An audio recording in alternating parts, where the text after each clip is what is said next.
Hi மக்களே, vision 360 வழியாக நிறைய விஷயங்களை பேசிகிட்டு இருந்தோம். லாஸ்ட் வீடியோவில் கஸ்டமர் சப்போர்ட் அப்படிங்கிறது எந்த அளவுக்கு முக்கியம் அப்படிங்கிற மாதிரியான பேசிகிட்டு இருந்தோம். இன்றைக்கும் அது தொடர்பான வேறொரு வீடியோ. பொதுவாக நம்ம வியாபாரங்களை தொடங்கியோ இல்லை ஒரு சர்வீஸ் செக்டார் நம்ம தொடங்கியோ நம்மளுடைய பிஸ்னஸை நல்லபடியாக நடத்திக்கிட்டு போயிட்டுருப்போம். திடீர்னு நம்ம பிஸ்னஸில் வந்துட்டு என்ன பண்ணோம் அப்படின்னு பார்த்தீங்கன்னா ஒரு கம்ப்ளைண்ட் கிரியேட் ஆகும். கம்ப்ளைண்ட் எங்கேருந்து வரும்? ஏற்கனவே சொன்ன மாதிரி கஸ்டமர் சைட்லேருந்து வந்து சொல்கிறாங்க. ஸோ அந்த கஸ்டமர் பார்த்தீங்க அப்படின்னா ஆஸ் ஏ ஆண்டர்ப்ரனராக, தொழில் முனைவோராக உங்ககிட்ட அங்கே எந்த தவறுமே இருந்திருக்காது. உங்களுடைய அந்த ப்ரொடக்ஷன் யூனிட்டோ இல்லை உங்ககிட்ட வேலை செய்யக்கூடிய மற்ற நண்பர்களோ, அதாவது உங்களுடைய தொழிலாளிகளோ அந்த இடத்துல ஒரு தவறு செஞ்சுருப்பாங்க. இல்லை சில நேரங்களில் தவறே செய்திருக்க மாட்டாங்க. ஆனாலும் அந்த கஸ்டமருக்கும் நமக்கும் இருக்கக்கூடிய ஏதோ ஒரு கம்யூனிகேஷன் மிஸ் அண்டர்ஸ்டாண்டிங்கில் ஒரு பிரச்சனை வர செய்யும். ஸோ அங்கே நம்ம என்ன செய்யணும்? ஸோ இது என்னுடைய ப்ராப்ளம் இல்லை, இதை நான் சால்வ் பண்ணி கொடுக்க முடியாது, இல்லை நீங்கள் தான் தப்பாக பேசிட்டீங்க, இல்லை நாங்கள் பேசிக்கிட்டதை நீங்கள் புரிஞ்சிக்கலை, இல்லை இந்த டேர்ம்ஸ் அண்ட் கண்டிஷன்ஸில் நாங்கள் அதெல்லாம் மென்ஷன் பண்ணலை, இல்லை எங்கள் ப்ராடக்ட் சரிதான், இல்லை எங்கள் எம்ப்ளாயி கரெக்ட் தான் பண்ணிட்டாங்க அப்படின்னு ஆர்கியூ பண்ணுவீங்களா? எல்லாத்தையும் மொத்தமாக அப்படியே நகர்த்தி வச்சுட்டு நீங்கள் அவங்கக்கிட்ட போய் சாரி சொல்லிவிட்டு இது மொத்த விஷயத்துக்கும் நான் பொறுப்பேற்றுக்கிறேன், இதை சரி பண்ணி கொடுக்கறதுக்கு ஆஸ் ஏ ஆண்டர்ப்ரனராக நான் என்ன செய்யணும் அப்படின்ட்டு அந்த கஸ்டமர்கிட்ட கேட்பீங்களா? என்னையை பொறுத்த வரைக்கும் நான் எப்போதுமே ஆப்ஷன் 2 தான் எடுப்பேன். ஒரு விஷயம் நடந்துடுச்சு, அது நமக்கும் அந்த கிளைண்ட்டுக்கோ இல்லை கஸ்டமருக்கோ ஒரு சரியான புரிதல் இல்லாமல் நடந்திருக்கலாம், இல்லை நாம் எங்கேயாவது தவறு பண்ணியிருக்கலாம், இல்லை அந்த கிளைண்ட்டு ஏதாவது ஒரு இடத்துல கம்யூனிகேஷன் மிஸ்டேக்ஸால் நம்மக்கிட்ட தவறு அவங்களாம் வந்து தவறாக புரிஞ்சிருக்கலாம். ஸோ இப்போ ஒரு ப்ராப்ளம் வந்துருச்சு, இல்லை நம்ம ஸ்டாஃப் வந்து ஒரு தவறு பண்ணிட்டாரு அதனால் வந்துருச்சு அப்படின்னாலும், ஸோ மொத்த விஷயத்துக்கும் ஒரு தொழில் முனைவோராக நாம் பொறுப்பேற்றுக்க தயாராக இருக்கணும். வழக்கமாக சின்ன குழந்தைங்க, அதாவது சின்ன குழந்தை பருவத்துலேருந்து நம்மக்கிட்ட இருக்கிற ஒரு பிரச்சனை என்ன அப்படின்னா, நான் ஹானஸ்ட்டாக இருக்கிறேன், நான் எதுக்கு எல்லா விஷயத்துக்கும் பொறுப்பேற்றுக்கணும், இந்த விஷயத்த நான் பண்ணவே இல்லையே, இது அவன் தானே பண்ணனா, இது இவன் தானே பண்ணனா அப்படின்லாம் நம்ம சொல்லிக்கிட்டே இருப்போம். ஆனால் ஒரு தொழில் முனைவோருக்கு எப்படி இருக்கணும் அப்படின்னு பார்த்தீங்கன்னா, அதாவது ஒரு பிஸ்னஸ் மேனுக்கு இந்த விஷயத்தெல்லாம் கடந்து ஒரு மேம்பட்ட பக்குவம் இருக்கணும்.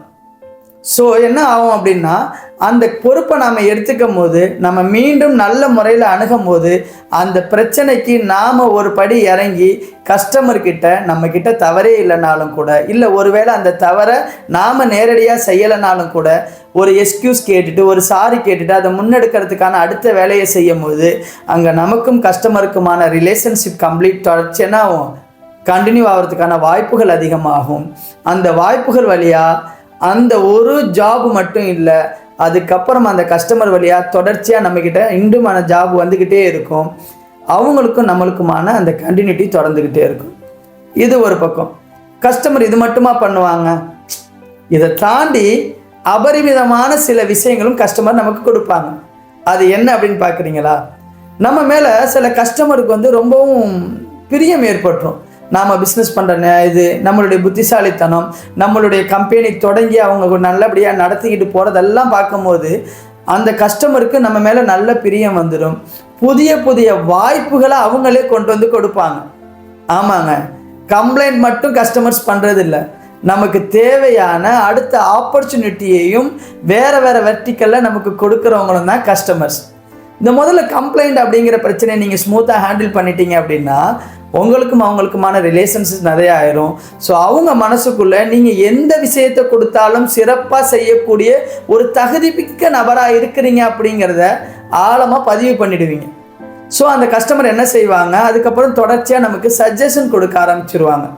உன்னுடைய கம்பெனியில் இந்த மாதிரி இன்ஃப்ராஸ்ட்ரக்சரை சரி பண்ணுனா உன்னால் இன்னும் சிறப்பாக செயல்பட முடியும், தொழிலாளர்கள் கிட்ட இருக்கக்கூடிய இந்த மாதிரியான விஷயங்களை சரி பண்ணி டைமுக்கு டெலிவரி கொடுத்தீங்கன்னா இன்னும் நிறைய ஆர்டருங்களை ரிமோனால் எடுக்க முடியும், உன்னுடைய ப்ரொடக்ஷன் யூனிட்டில் இருக்கக்கூடிய இந்த மாதிரியான விஷயங்களை சரி பண்ணுனா இன்னும் மேம்பட்ட சர்வீஸையும் அதிக உற்பத்தி திறனையும் உன்னால் கொடுக்க முடியும். அப்படிங்கிற மாதிரி நிறைய விஷயங்களை மட்டும் சொல்லாமல் இன்னும் புது புது தொழில் வாய்ப்புகளை நமக்கு சொல்லிக் கொடுப்பாங்க. இதை எல்லாத்தையும் நம்ம கேட்டுக்கணும், அப்படியே எக்ஸிக்யூட் பண்ணணும் அப்படிங்கிறது அவசியம் இல்லை தான். ஆனாலும் எங்கேயாவதும் நமக்கான ஒரு முக்கியமான தகவல் ஒளிஞ்சிருக்கும்.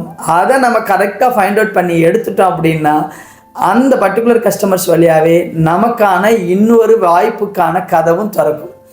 ஸோ ஒரு கஸ்டமர் நம்மக்கிட்ட கம்ப்ளைண்ட் கொடுத்தாலும் சரி, இல்லை சஜஷன் சொன்னாலும் சரி, அதை சரியான முறையில் கேட்டு தெரிஞ்சு அதுக்கு என்ன முடிவெடுத்தால் நம்ம தொழிலுக்கு வளர்ச்சிக்கு அது வித்திடுமோ அதை செய்ய மறந்துடாதீங்க. இது ஒவ்வொரு தொழில் முனைவோருக்கும் இருக்க வேண்டிய அத்தியாவசியமான பண்பு. நாளைக்கு வேறொரு வீடியோவில் உங்களை சந்திக்கிறதுல நான் ஆவலாக இருக்கேன். நீங்களும் அப்படி தான் இருப்பீங்கன்னு நம்புகிறேன். நாளைக்கு பார்க்கலாம். நன்றி மக்களே. Let's promote peace and harmony through acts of love and kindness with people whom we deal in our daily business.